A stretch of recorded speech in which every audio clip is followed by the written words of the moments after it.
जय श्री कृष्णा। गीताधाम गुरुकुल उच्च माध्यमिक विद्या मंदिर ऑनलाइन क्लासेज में आज हम कक्षा 9 का सामाजिक विज्ञान जिसका पाठ है पुस्तक है भारत और समकालीन विश्व भाग पहला और अध्याय है तीसरा नास्तिवाद व हिटलर का उदय, जिसमें हमने लोकतंत्र की हत्या किस तरह से उन्होंने जो लोगों के विरुद्ध कार्रवाइयां की। आज हम पढ़ेंगे नास्तियों का वैश्विक दृष्टिकोण, विश्व के बारे में हिटलर का या नाजी लोगों का क्या दृष्टिकोण था। तो नास्तियों ने जो अपराध किए वे एक खास तरह की मूल्य मान्यताओं एवं खास तरह के व्यवहार से संबंधित थे। नास्तियों के अपराध एक खास या विशेष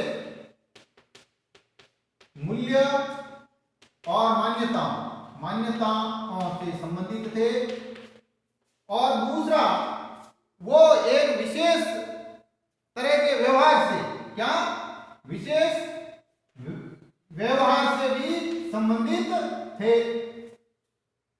नास्तिक विचारधारा हिटलर के विश्व दृष्टिकोण का पर्यायवाची था, और इस विचारधारा का नास्तिक विचारधारा का जो नास्तिक विचारधारा थी, ये नास्तिक विचारधारा हिटलर का व्यक्तिगत दृष्टिकोण था। क्या था? दृष्टिकोण था। इस विश्व दृष्टिकोण में सभी समाजों को बराबरी का हक नहीं था।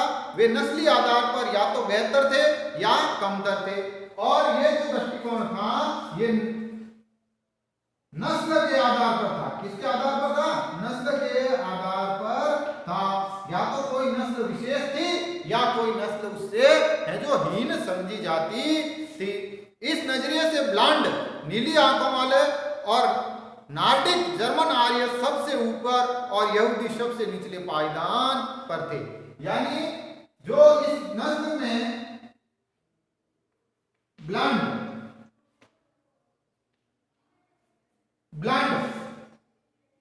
जो नीली आंखों वाले थे, क्या थे?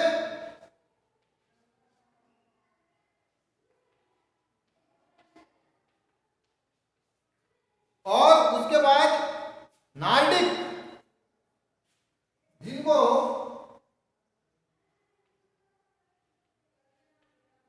नार्डिक, ये जर्मन आर्य थे। क्या थे?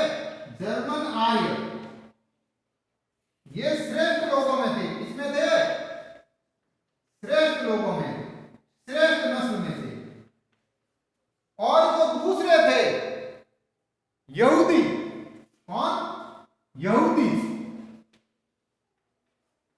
ये सबसे निम्न समझे जाते थे। क्या समझे जाते थे? निम्न नस्ल वाले समझे जाते थे हिटलर के अनुसार। यहूदियों को नस्ल विरोधी यानी आर्यों का कट्टर शत्रु समझा जाता था। बाकी तमाम समाजों से उसके बाहरी रंग रूप के हिसाब से जर्मन आर्यों ये यहूदियों के बीच रखा गया।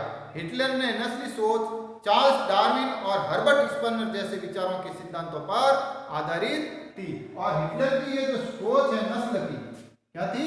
नस्ल की जो सोच है ये डार्विन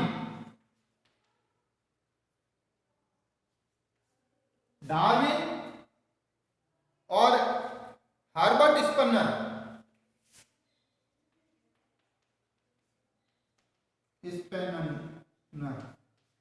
के आधार पर थी। डार्विन और हर्बर्ट स्पनर के आधार पर थी।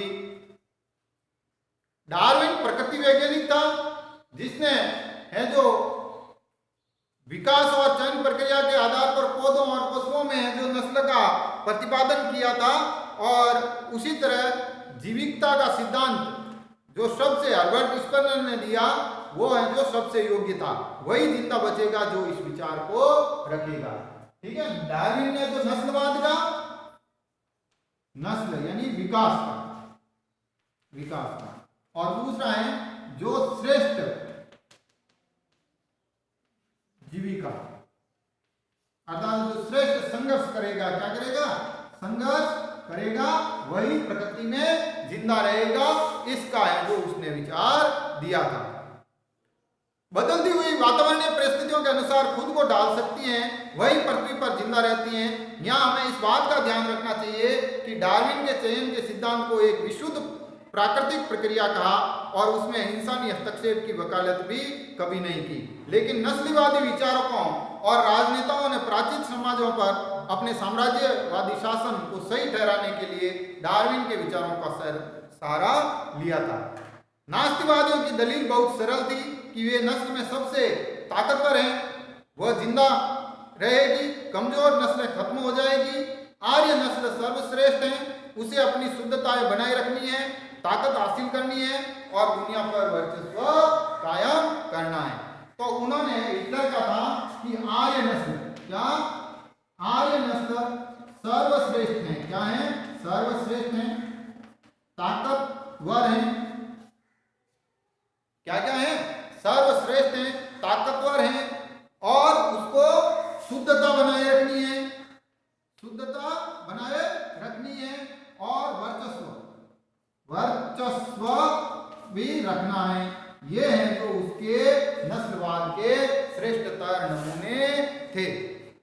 दूसरा है कि हिटलर की विचारधारा का दूसरा पहलू था लेबेस्ट्रोनाउम या जीवन परिधि की भू राजनीतिक अवधारणा से संबंधित।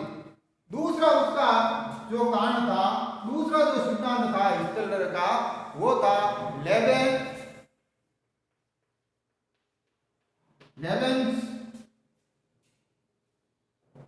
लेबेस्ट्राउम।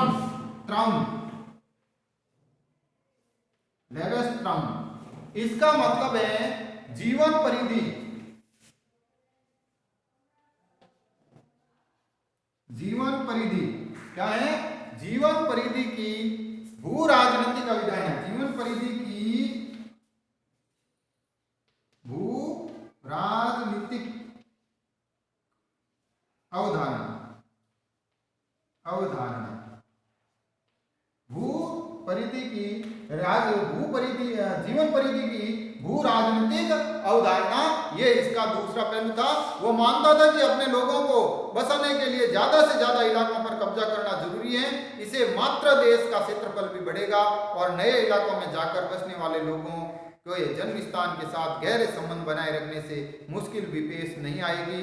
हिटलर की नजर में इस तरह जर्मन राष्ट्र के लिए संसाधन और बेहिसाब सक्रियता की जा सकती है। इस आधार पर उसने दो बातें रखी कि दोनों सिद्धांतों के आधार पर एक को उसका था नस्ल को ताकतवर बनाना, क्या था?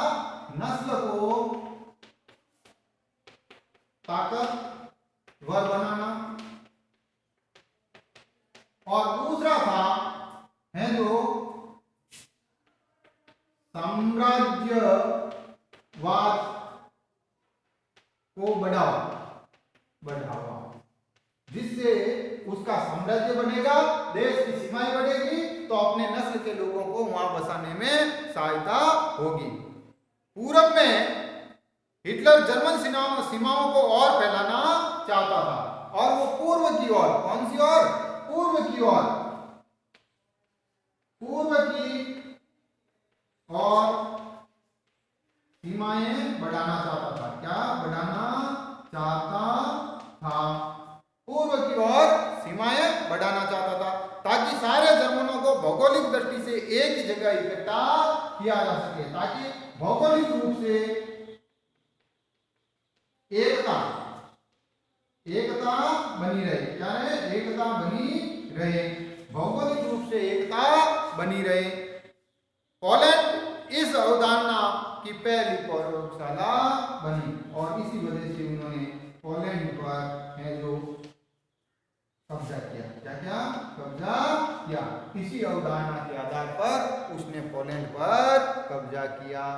कल हम नस्लवादी साम्राज्य की स्थापना पढ़ेंगे और उसके क्या हैं जो तौर तरीके हैं, इस तरह के हमने आगे अध्ययन करेंगे। धन्यवाद।